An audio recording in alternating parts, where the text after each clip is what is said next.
오늘도 좋은 날입니다. 특별히 우리가 그리스도가 가지고 있는 어떠한 속성, 그 미덕에 대한 그런 말씀을 나누고 있습니다. 그분이 어떠한 것을 가지고 있는 거에 따라서 우리가 그분 안에 있는 그 놀라운 속성들을 또 아름다운 미덕들을 누리는 그런 신앙생활이 될 줄 믿습니다. 그분은 지난번에 기본적으로 영광과 존귀, 그 다음에 권세와 능력, 또 그분은 모든 부를 가지고 있다.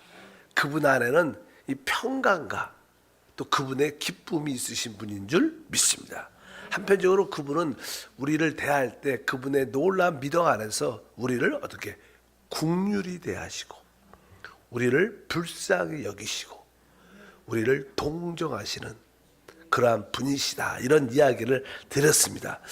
오늘은 그분 안에는요 아주 좋은 하나님 신성과 인성이 이렇게 연합된 분이시라, 그 신성과 인성이 이렇게 연합될 때, 즉 우리가 하나님의 생명을 따라 살면 자연스럽게 우리에게서 나타나는 그런 모습, 주님도 사람으로 오셨으니까 그분도 그분 안에 있는 하나님의 생명을 따라 사셨기 때문에 놀라운 아름다운 미덕들이 있습니다. 그 중에 하나가 이렇게 온유함, 겸손, 또 여러 가지 단어를 한번 찾아보면 우리 마태복음 11장 29절에 주님 말씀합니다. 나는 마음이 온유하고 겸손하니 나의 멍에를 메고 내게 배우라. 그리하면 너희 마음이 쉼을 얻으리니. 여기 보니까 나는 온유하다, 또 겸손하다, 이렇게 말씀을 합니다. 사실 온유라는 것은요 어떠한 반대에 대해서 그냥 저항하지 않고 기쁨으로 그것을 이렇게 받아들이는 그냥 부드러운 마음을 의미합니다. 사실 온유하면 다른 사람을 침해하지 않고 또 그들과 어떤 유익을 위해서 싸우지 않는 것을 포함하고 있습니다. 다른 말로 양보하는 그런 삶도 표현될 수 있죠. 보통 우리가 일반적인 사람들은 자기의 권리를 주장하고 항상 특별히 강한 사람일수록 타협하지 않고 양보하기를 거절하고 자기 입장을 주장하죠. 일반적인 사람들은 다 그렇죠. 특별히 강한 사람들은 자기 입장을 고수하고 양보하지 않고 자기가 먼저 생각하는데, 이 온유란 뜻은 그런 뜻을 말하지 않습니다. 항상 우리 주님은 이 땅에 사실 때 반대를 당할 때도 항상 온유하셨다, 이렇게 말씀합니다. 그분 안에는 자체적으로 그냥 온유라는 그런 요소를 갖고 계십니다. 고린도 후서 10장 1절에도 바울은 그렇게 말을 했어요. 너희를 대면하면 유순하고 떠나 있으면 너희에 대하여 담대한 나 바울은 그리스도의 온유와, 여기 보니까 그리스도의 온유와 간용으로 친히 너희를 고하란다. 여기도 보니까 그리스도의 온유, 아까 말씀한 것처럼 우리가 우리 안에 있는 신성한 하나님의 생명을 따라 살면 자연스럽게 그런 온유라는 성품이 나타나게 되어 있다. 우리가 온유가 없다, 이 뜻은 어떻게 보면 내가 영을 따라 살지 않기 때문에, 하나님의 생명을 따라 살지 않기 때문에 그러한 모습이 없다고 표현할 수도 있습니다. 어쩌든지 우리 주님은 온유하신 줄 믿습니다. 온유를 쉽게 표현하는 것 중에 하나는 그분이 예루살렘 입성을 왔을 때 그는 우리가 보통 나귀를 타고 입성하셨어요. 보통 어떤 세상의 왕도요 자기가 어떤 입성을 할 때는 아주 당당하게 아주 빵빠레를 불면서 아주 강한 말을 타고 신발을 타고 이렇게 당당하게 이렇게 입장하는, 우리 주님은 그렇게 입성하지 않고 성경의 그 내용이 마태복음 21장 5절에 시온 딸에게 이르기를 내 왕이 내게 임하나니 그는 겸손하여 낙이 곧 멍에 매는 짐승의 새끼를 탔도다 하라 하였느니라. 여기 보니까 그분께서는 자기의 성에 입성할 때도 아주 낙이 하면 또 이렇게 그렇게 온유 모습이 잘 나타나지 않는데 보니까 뒤에 보니까 낙이 짐승의 그 새끼를 탔다. 새끼.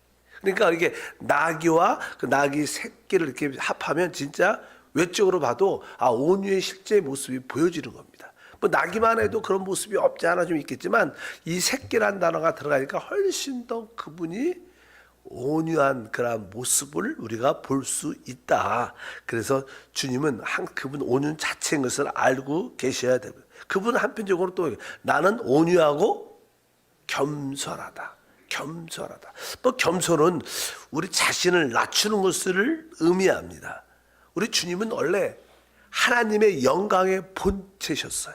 그분은 하나님 자신이었는데, 근데 그 하나님의 영광의 본체를 내려두고 그분은 가장 하나님 볼 때 낮은 사람의 모습으로 자기를 낮추신 겁니다.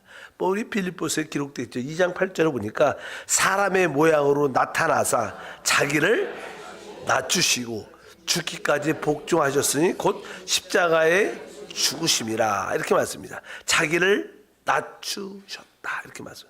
겸손, 온유와 겸손. 사실 또 온유하면 자신을 낮추는 그런 마음을 갖고 있겠지요. 어쩌든지 우리 하나님은, 우리 그리스도는 하나님의 표현이고 하나님 자신이었지만 자신을 낮추사 사람의 모양으로 오셨다. 그분이 이제 겸손하다. 뭐 이란 뜻은 항상 자기의 어떤 권리를 주장하지 아니했다, 이런 표현도 되어 있습니다. 그러니까 자기를 낮출 수 있었다, 이렇게 말씀합니다. 보통 우리가 겸손하다, 겸손하다는 뜻은 외적인 모습으로 많이 보일 수도 있죠.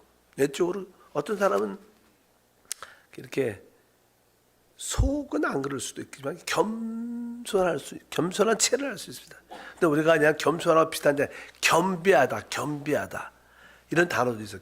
비슷하지만 겸손과 겸비. 근데 이 사전에 보면 겸비라는 것은 내가 내적으로도 내가 높아질 그런 마음이 없는 거예요. 우리가 겸손한 채 하면 속으로는 안 그럴 수 있죠. 속으로는 내가 때가 되면 이렇게 높여질 수 있다. 겸비라는 것은 그런 자체 마음이, 내가 높여질 마음이 사실 없고 늘 낮은 마음으로 모두를 대하는 그런 모습이 아닌가. 그래서 예수님이 이 땅에 사실 때 항상 겸비를 가진 겸손이셨다. 우리에게도 그런 성품이 우리 가운데 함께한. 왜 우리가 겸비할 수 있는가? 왜 높아질 마음이 없는가? 그것은 우리 예수님이 이 땅에 오셨을 때 모든 것을 하나님 뜻에, 하나님으로 만족하고 하나님으로 기뻐했어요. 그분은 다른 데 관심 있지 않고 하나님의 뜻을 행하고 하나님을 기뻐하고 하나님에서 만족했으니까 다른 모든 일에 대해서 항상 겸비를 가진 겸손할 수 있었어요. 그러니까 우리가 겸손할 수 있는 이유는 하나님이 우리의 만족과 우리의 목표가 되면 다른 건 그렇게 중요하지 않죠. 조금 섭섭해도 섭섭하지 않습니다. 그런 겸비를 가진 겸손은 바로 우리 주님은 오직 하나님의 뜻과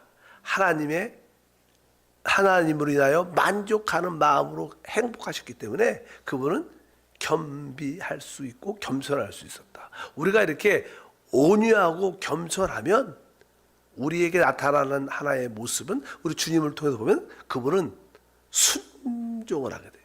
순종을 하게 돼요. 우리가 그러니까 순종을 하잖아. 순종하는 이유는 다른 게 아니라 나의 참된 하나님의 생명, 성령을 따라 살 때 겸손과 온유가 나타나고 그 결과 우리는 자연스럽게 순종, 복종하는 그런 말씀을 기쁨으로 갖게 되는 줄 믿습니다. 우리 주님은 진짜 하나님의 그 말씀에 십자가에 죽기까지 어떻게 순종했다고 말씀합니다. 그 순종은 우리에게 무엇을 가져오냐면 바로 은혜라는 것을 가지고 오게 돼 있어요. 우리가 빌립보서 2장 8절 다시 한번 읽어보니까 사람의 모양으로 나타나사 자기를 낮추시고 죽기까지 복종하셨으니 곧 십자가의 죽으심이라. 그러니까 그분이 바로 온유하고 겸손한 그러한 실제의 삶을 살았기 때문에 그분에게는 자연스러운 아버지에 대한 어떠한 복종, 순종이 있겠습니다. 이 순종은 놀라운 것을 가져오는데 순종할 때 바로 우리에게 은혜의 생명이 임하게 됩니다. 은혜. 그래서 이렇게 우리가 로마서 5장 19절에 순종에 대한 결과를 설명하는데 한 사람이 순종하지 아니함으로 많은 사람이 죄 있는 것 같이 한 사람이 순종하심으로 많은 사람이 의인이 되리라. 그러니까 우리 주님은 그분이 온유와 겸손을 가지고 기쁨으로 아버지의 모든 십자가에 죽기까지 순종하셨기 때문에 우리에게 은혜라는 게 입혀지게 됐습니다.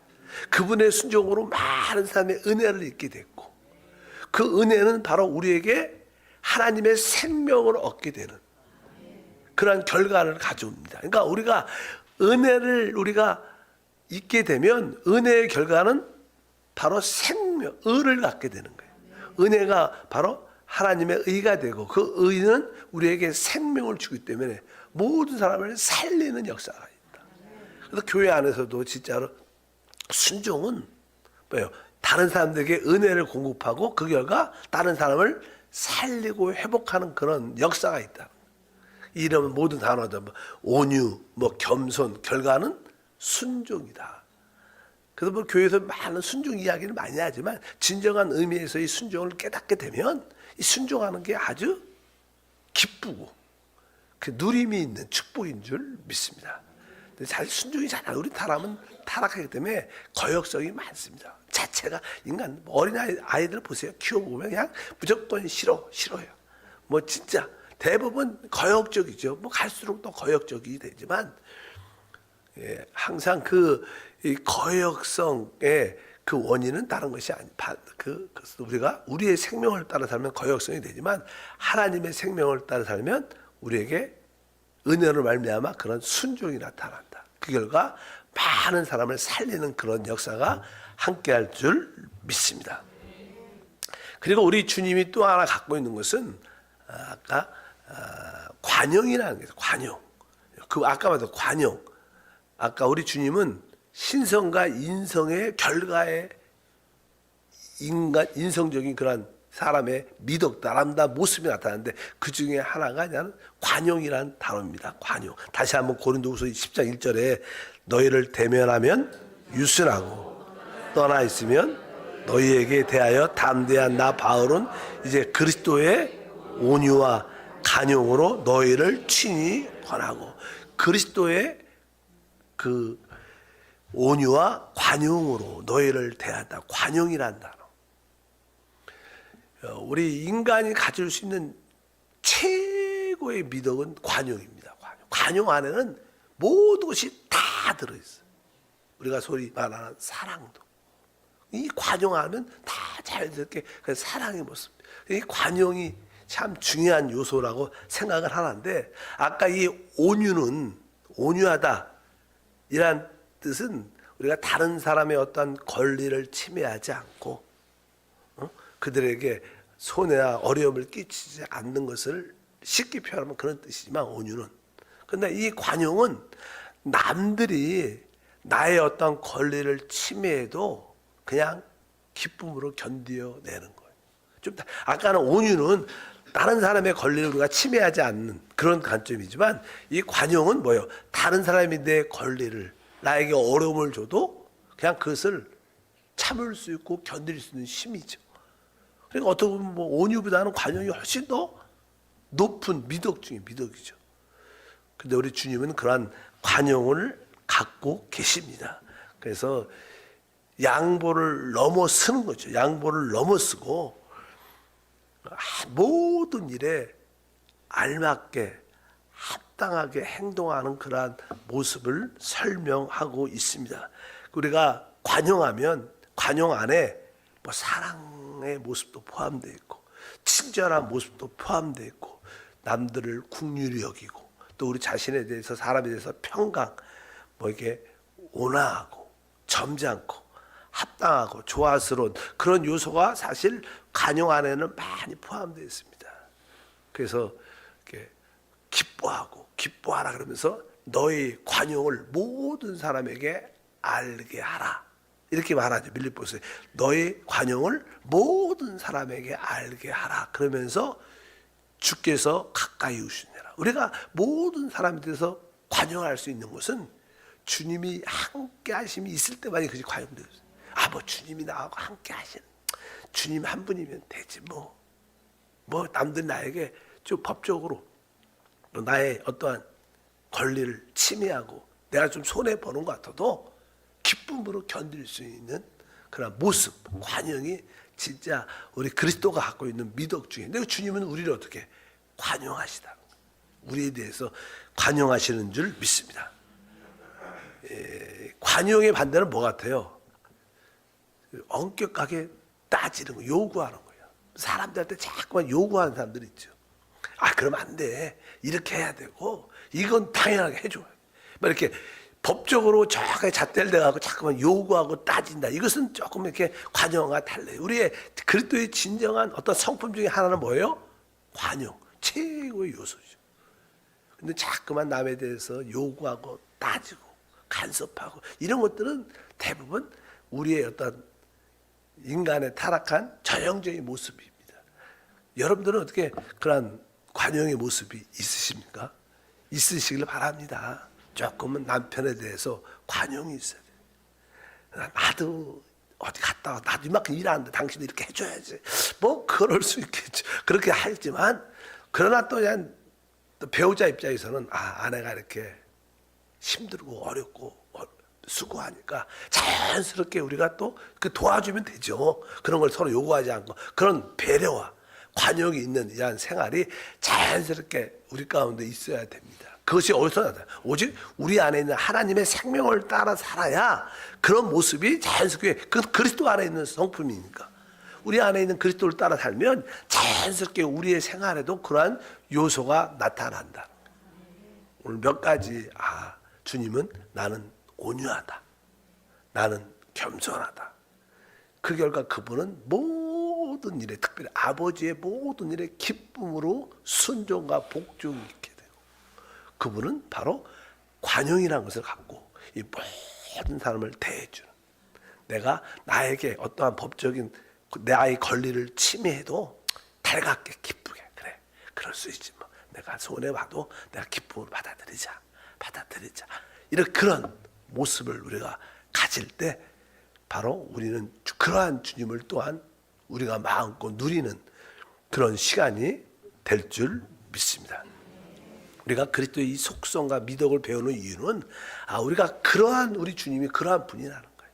보통 사람들은 우리 하나님이 영광, 존귀, 권세, 능력 이런 쪽만 많이 보지만 또 그분은 그 인간적인 그러한 아주 아름다운 모습으로 갖고 있기 때문에 그분이 우리를 또 그렇게 긍휼히, 우리를 불쌍히 여기시고 우리를 동정하시고 또 우리에게 항상 모든 일에 대해서 온유와 겸손과 관용으로 우리를 붙잡아 주신다. 그런 하나님을 우리가 믿을 때 우리는 어떤 환경 가운데도 견딜 수 있고 믿음으로 승리하는 그런 은혜가 충만할 줄 믿습니다. 우리가 이 관용한다는 여러 가지 뜻도 있지만 우리가 참 부족하잖아요. 우리가 좀 종종 우리가 그냥 영적으로 성숙한 사람들은요, 이렇게 대화를 쭉 하다 보면 좀 이렇게 어떤 믿지 얼마 안 된 사람, 또 하나님을 조금 잘 모르고 있고 막 하나님에 대해서 이야기를 많이 하잖아요.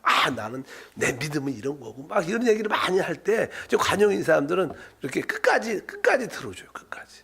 근데 그렇지 않으면 틀렸어, 그러면 안 돼, 그렇게 하나님은 그렇게 알면 안 되지. 이렇게 우리가 아이들이 혹시 또 영적으로 어린 사람들이 주님에 대해서 이야기할 때도 우리는 그것을 끝까지 들어줄 수 있는 마음, 끝까지.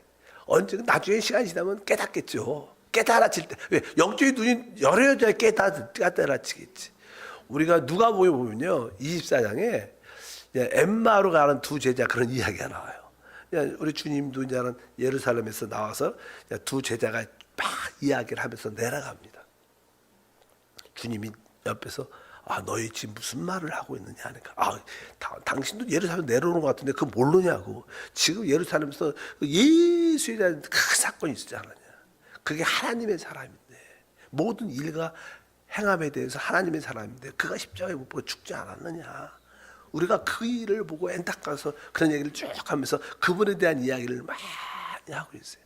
근데 사실 진짜 당사자 주인공은 바로 옆에 계신데 잘 모르죠. 몰라. 그래도 우리 주님이 그들이 하는 말이 틀릴 수도 있고 맞을 수도 있고 잘못 알 수 있지만 그 이야기를 끝까지 다 그냥 들어만 줘. 끝까지 들어주시고. 근데 주님은 좀 이렇게 좀 더 가려고 그러는데 그 두 제자는 좀 더 그냥 쉬어야겠다 그래갖고, 근데 주님은 더 가시려는 액션을 취하니까 가지 마시라고. 그럼 같이 좀 하루 더 있다가 가자. 그래서 주님이 이제 알았다 해서 같이 이렇게 식사하실 때 이렇게 음식을 놓고 축사하니까 그들의 눈이 이렇게 열려서 주님인 것을 깨닫게 돼. 그들이 쟤들이 부족하고 잘못 알고 있는 것도 있지만 주님은 그런 것에 대해서 말하지 않고 끝까지 들어주는, 끝까지 받아주는 그런 모습을 보면 그분이 진짜 관용이 있으십니다. 품을 품어주시는 그런 분이 우리가 좀 지금까지 신앙생활 해도 우리가 좀 이렇게 잘못하고 오해하고 곡해하고 하나님을 많이 믿었잖아요. 그렇게 원망 불평할 때도 많잖아요. 종종 입에서 하나님 그럴 수가 있어요. 그래도 막 우리 그렇게 원망 불평을 많이 해도 주님이 그래도 끝까지 들어주시고 끝까지 품어주시고 어느 때까지 우리의 영적인 눈이 이렇게 열릴 때까지 끝까지 기다려주시는. 그래서 그들의 영적인 눈이 드디어 열렸어. 그래서 우리 주님이시구나. 그러니까 주님이 안 보이셔. 항상 우리 주님 그러세요. 끝까지 우리와 함께 하시다가 우리가 그 주님을 내적으로 깨달으면 또 주님이 이렇게 안 보이는 것처럼 없는 것처럼 보이지만 그분은 항상 우리에 대해서 뭐 하셔요? 관용하고 참아주시고 견뎌주셔요. 우리가 그런 은혜를 받았기 때문에 또 우리가 다른 성도에 대해서 그러한 관용을 보일 수 있어야 됩니다. 모든 사람에게 관용을 알게 하라. 주께서 가까이 오시니라. 주님이 주님의 임재를 느끼고 곧 다시 오심을 안다면 그러한 우리 그리스도의 이러한 놀라운 성품들을 우리를 통하여 나타나게 될 줄 믿습니다. 거룩하신 하나님, 주님 자체가 온유시고 겸손이시고 그 결과 자연스러운 아버지에 대한 순종과 복종이 있으셨습니다. 또한 주님은 관용으로서 우리의 연약함을 끝까지 견디시고 참으시고 기쁘게 기다려주심을 믿습니다.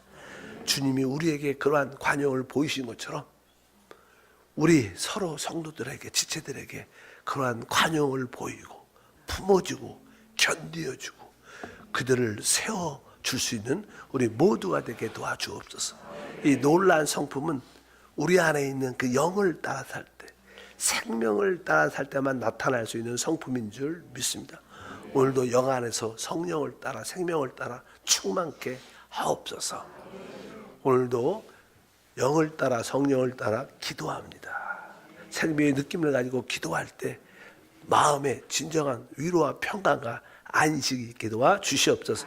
주 예수 이름으로 기도합니다. 아멘. 하늘에 계신 우리 아버지여, 이름이 거룩히 여김을 받으시오며 나라가 임하시오며 뜻이 하늘에서 이루어진 것 같이 땅에서도 이루어지리라. 오늘 우리에게 일용할 양식을 주시옵고 우리가 우리에게 죄 지은 자를 사하여 준 것 같이 우리의 죄를 사하여 주시옵고 우리를 시험에 들게 하지 마시옵고 다만 악에서 구하시옵소서. 나라와 권세와 영광이 아버지께 영원히 싸움나이다. 아멘.